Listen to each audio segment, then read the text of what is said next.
What is the crap, Goth? My name is Pixie and welcome to my channel of randomness where you never know what you're going to get. Today I am going for a cardiac scan at the local hospital after a really awfully shit time over the past week or so. So I'm going to take you guys along with me as much as I can do. Don't know if filming's allowed in the hospital, but we'll see what we can get away with.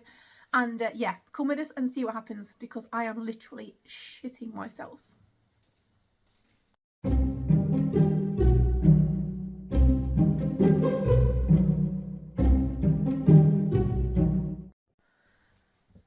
Hey, okay, so for those people who are new to my channel, hello, this is a channel of literally random stuff from unboxing videos to vlogs even, when I can speak, going out with my family, just stuff that goes on with my mental health. I'm a bit of an advocate for mental health because I am a mental health sufferer. It gets held against me a lot of times, which it shouldn't do, which is really crap. But one of these occasions recently, basically, I've ended up in hospital. I've not long come out of hospital. I've been in 3 times in 3 different ambulances over the past week with cardiac chest pains, crushing cardiac chest pains. It's still inconclusive as to what's going on. So I'm going to go for a cardiac scan this afternoon when my husband finishes work. Really, genuinely, really scared about it. I don't like hospitals anyway. I don't think many people do, to be fair. But with the backstory of my little boy, if you're new to the channel, like I said, he had cardiac issues, completely different, but he passed away last year from cardiac failure and kidney failure, and it was just horrendous. So obviously I've had a lot of years of being around the whole cardiac departments and knowing how things work and knowing the terminologies and stuff. So the fact it's now me going for it is really scary. So yeah, I'm not sure the other day what happened. Don't know if I had a cardiac arrest. I mean, they're saying they don't think it is. They don't. No one's actually said definitively you haven't had a cardiac arrest. You haven't had a blood clot. They don't know. I was just horrendous pains, which I've made another video, might already be out. I don't know, can't remember. I never know what order I do videos in. I tend to release them every 3 days or so, but basically today is going to the hospital, which will take you along with us, just to kind of like let you know what happens. For those people who are not really familiar with them, who are going to go for one, I'll let you know like what happens. I know with my little boy, definitely, when he got taken to the cardiac scans, because he had to have them all the time, like he'd have to take his whole of his like t-shirt and everything off. He had open heart surgery, he had 2 heart transplants, so he was very sensitive. And I used to see him in pain. I used to sit and hold his hand while he had his scans done, and they'd had to scan in his neck here, and then they'd scan around his chest, and they'd have to push on, and then they'd be in his stomach and pushing up against his diaphragm, and it was horrible to see. And now obviously I'm going to experience that, so it just brings back a lot of very traumatic emotional things for me as well. Obviously best case scenario is that my heart's going to be fine. I don't know what happened the other day, but obviously I want my heart to be fine. Everybody wants their heart to be fine. Worst case scenario is obviously something's going to have to be done if something's wrong. Now, there's I've brought this up on a podcast, I've brought this up on a video, and I'm bringing it up again now.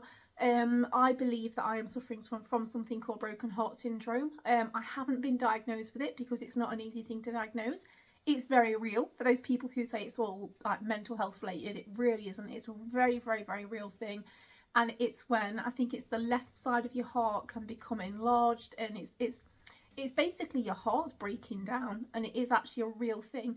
And I really have not been coping very well with the death of my son at all, and I hate even saying that word, death. That it's very confronting, and I don't want to accept it. I'm not ready to. No, I haven't had any grief counselling yet. It's now August the something. I'm going to have a quick look at my tablet what date it is. Today is the 20th of August, so we are 4 days away from my little boy's birthday as well, which obviously that isn't helping. A lot of people have jumped in and said, oh, we've had panic attacks and it's anxiety because Corey's birthday is coming up, and I really genuinely don't think that's what it was. I have had major traumas in my life since 2009 when my mum was killed, and then I lost my niece. I don't know how my sister managed to get through that. I really don't. I've had friends pass away. I've had family members commit suicide, and I've lost my little boy. And it's just been it's been one thing after another. So many things have been happening. It's been horrendous. And that's without all my family like walking away from me, basically. Not all of them, but a lot of my family just getting up and walking away. It's been a really, really shit few years, basically. But we're trying to make the best of the situations. We've tried to do things for KORI whilst he was still here. We're trying to still carry on for Ostara. And yes, I've had times when things have been wank, like to the point of the fact like I just thought I don't want to be here anymore. I really don't want to be here anymore. Of course, I've had panic attacks and anxiety attacks. I know what they feel like. This was nothing like that. So I think to err on the side of caution, they're going to give me a cardiac scan just to be sure. Now, cardiac scans can actually also pick up broken heart syndrome, apparently, because they will show inflammation of the left side of the heart or whether there's something going on there. So obviously, I don't want to be diagnosed with it. I don't want to have this, but I need to know what's going on, because what I felt the other day, the pain was so intense out of nowhere, crushing chest pain out of nowhere, no triggers, nothing. It can't have just been a panic attack. And I'm not downplaying panic attacks, but I have had some really bad ones and it was nothing like that. So yeah, basically today's video is just going to be taking you along. We'll go for a little drive in the car. There's probably going to be a bit of banter. That's mostly out of nervousness, to be honest with you. My husband's going to be driving me, going to be coming with me. My little girl will be with me as well, Ostara.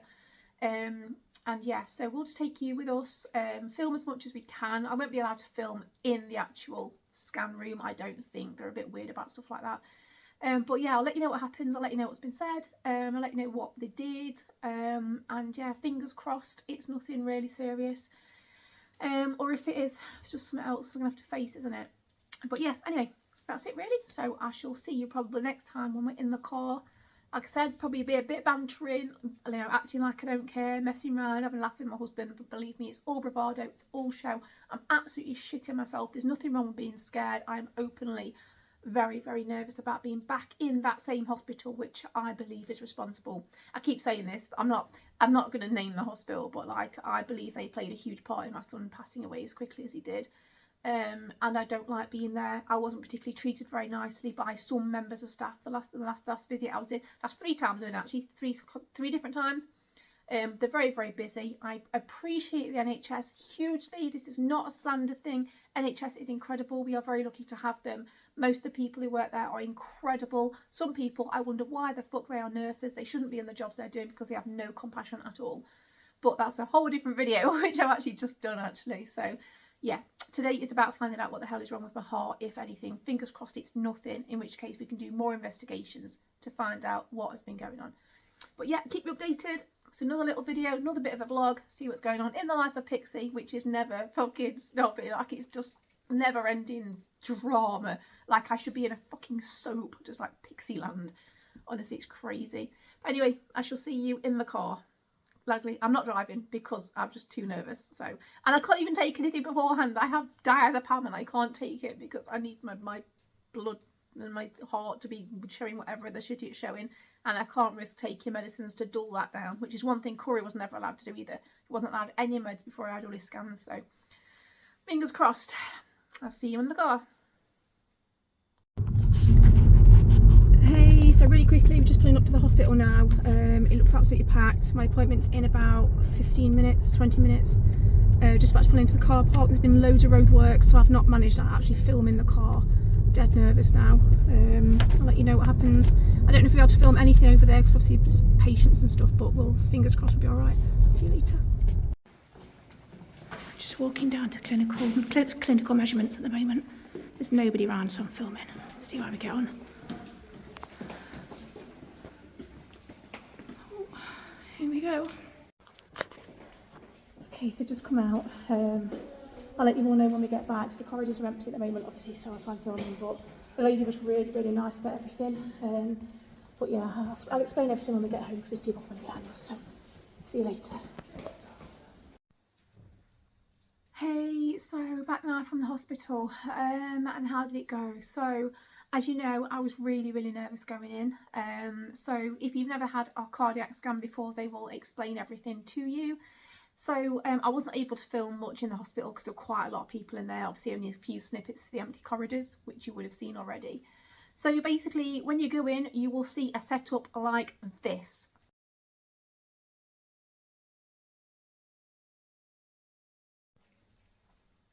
Okay, so I kind of snuck that photo when I shouldn't have done. So I did ask if I was allowed to take photos or videos of my heart on screen, and she said no. I don't know why, because it's mine, but they just don't let you do that kind of stuff, I guess. I wasn't filming her, I wasn't asking to film her or anything, but I think it's, I don't know, they just said no. But when I was getting changed behind the curtain, so basically you have to go in and strip off your top half, so bra off, t-shirt off, all that kind of stuff, to give you a hospital gown. She was very respectful. She was younger than me, I think. She was very respectable, and she went around the corner and she pulled the curtain across a bit, so there was like a, you know, a dividing curtain. So that's when I sneaked a photo of the room, just to give you a kind of idea of what it's like if you've never been for a heart scan before. So basically I whipped off my top half, exposed all my everything, and then they give you a hospital gown, and they ask you to leave the open side of the gown. Normally you put it at the back, it stays at the front because obviously they need access to your chest. I got my little, I could leave my little necklace on, but I just pulled it around the back because I always wear this all the time, and I just lifted it up a bit, like held it up so that she could scan. Basically what they got me to do was to lie on my left hand side.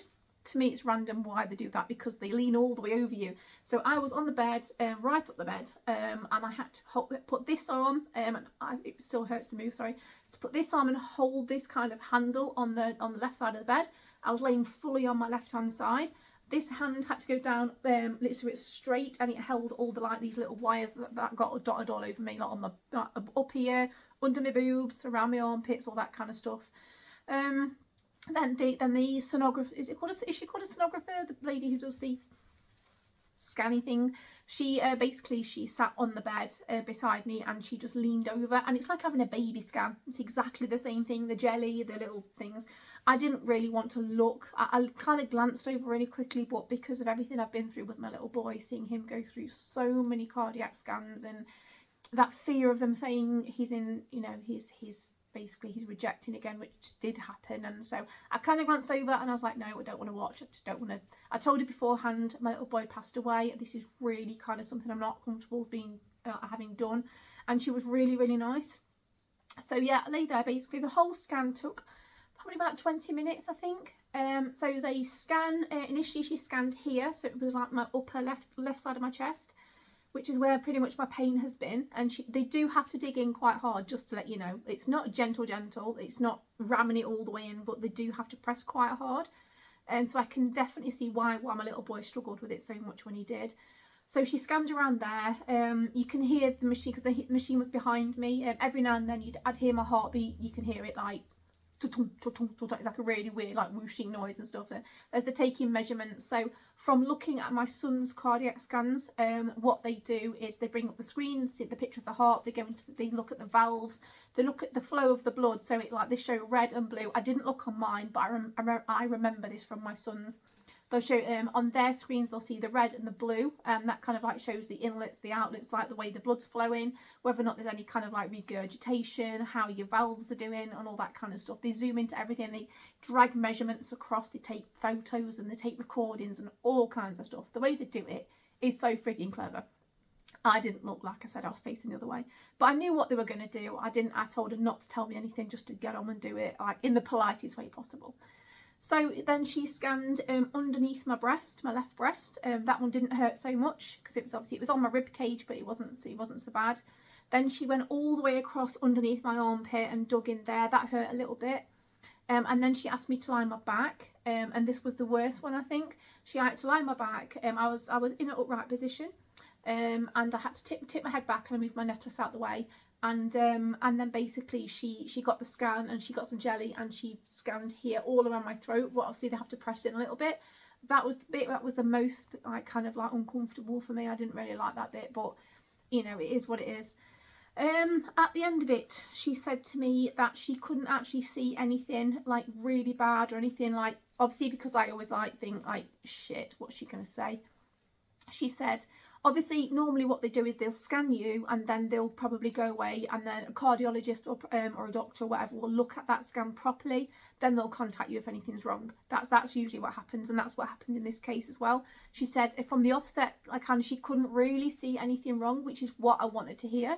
She couldn't see any damage to my heart, and she couldn't see anything wrong with my arteries, but obviously they will write to me to let me know for definite. So hopefully that won't be too long, because until that letter comes through to say I'm in the clear, always going to be a little bit on edge.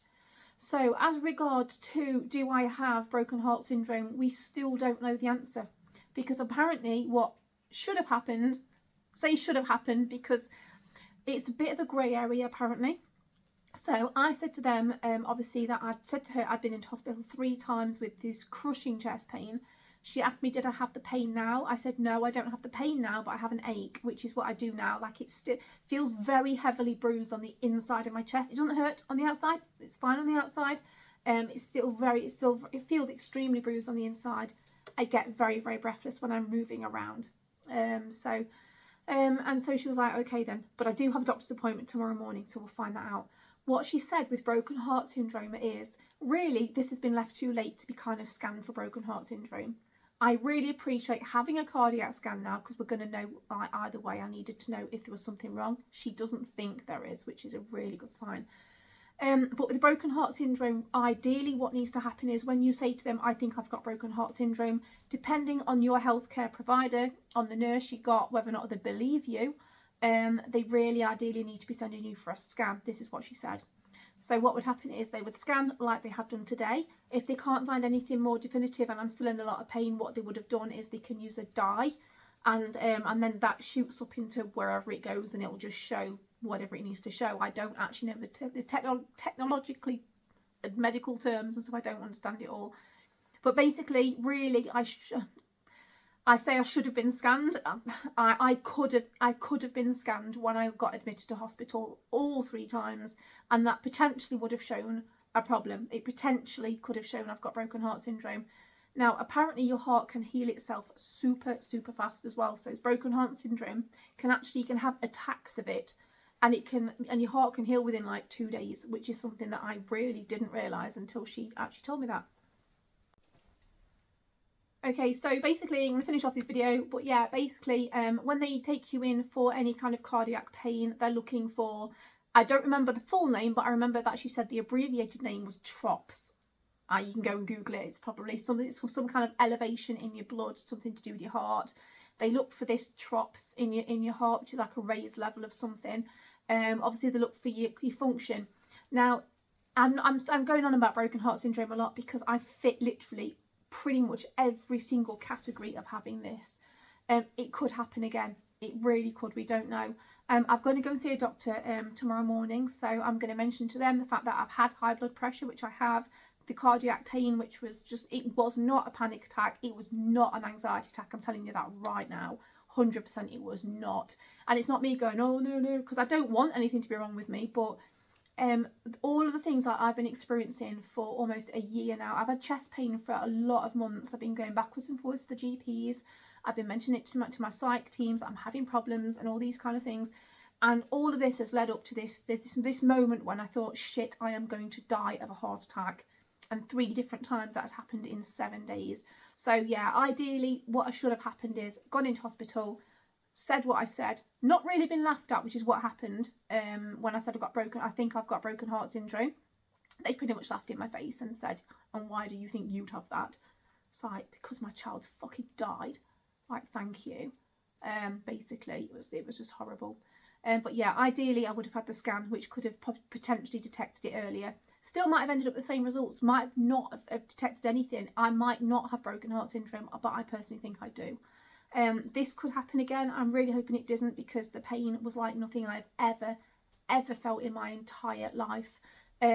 Really quickly, I don't remember if I said it at the beginning of the video, but just for those people who have actually sent me lots of advice and lots of, we think it might be anxiety, we think you're just under, I am under a fuckload of stress. I am under ridiculous amounts of stress. I am grieving horrendously. I'm not coping. I am still yet to receive any kind of bereavement counselling at all, and we're over 13 months in now, which is taking the piss, basically. I've not been getting the help that I've needed. I've been laughed at, I've been ignored, I've been just oh, you're doing so well, we watch your YouTube videos, you're doing brilliantly. Yeah, because this is a mask most of the time. And it's just like, I feel very unsupported, and I feel that this 13 months of heavily grieving, and not even 13 months of grieving KORI really, because like I said on previous videos, I lost my son on July the 9th 2023. For all of you lot watching and people who knew KORI, because he's a YouTuber, Crack in the Box, links in the description of the video, he passed away last year, but for me it's only just happened because I was so busy organising everything for him, and, you know, his funeral, his headstone. And I've been subject to a lot of online bullying, like awful people, some real fucking dickheads out there being horrible to me, which everybody gets. I'm not like anyone special. Everybody gets bullied, but like they really were saying some bitchy, nasty, horrible stuff about my son, about me, about things, and all kinds of horrible things. And it's just been so much pressure. So really for me, everything only kind of stopped a few months ago, and that's really when his headstone went up, and then I went, shit, this is real. And I think that's when my grief started. And still nobody helped me, like, because I'm not mentally stable, because I have a mental health condition.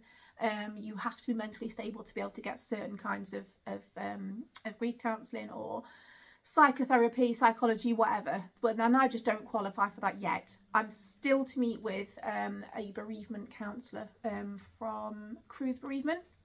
That's meant to be next month, September. So that would be like 14 months after my son passed away that I actually get to speak to a bereavement counsellor, let alone have any bereavement counselling. So I think all of this has been leading up. So yeah, I'm under a hell of a lot of stress. I'm grieving heavily, really heavily, like sobbing off camera so much, not being able to film, not being able to do my day-to-day activities, getting chest pain for quite a while, not feeling very well for quite a while. And then all of a sudden this horrendous crushing pain in my chest that was so severe, I just dropped to the floor, and that was it then. And that was, like I said, it was 3 ambulances, 3 times of having really negative experiences in hospital, and we're still no closer to finding out what the hell happened. And I'm terrified of it happening again. I'm really scared. I don't drink, I don't smoke, I don't take drugs, anything like that. So it's nothing like that either. So yeah, that's it really. Fingers crossed that the paperwork comes back saying I'm okay.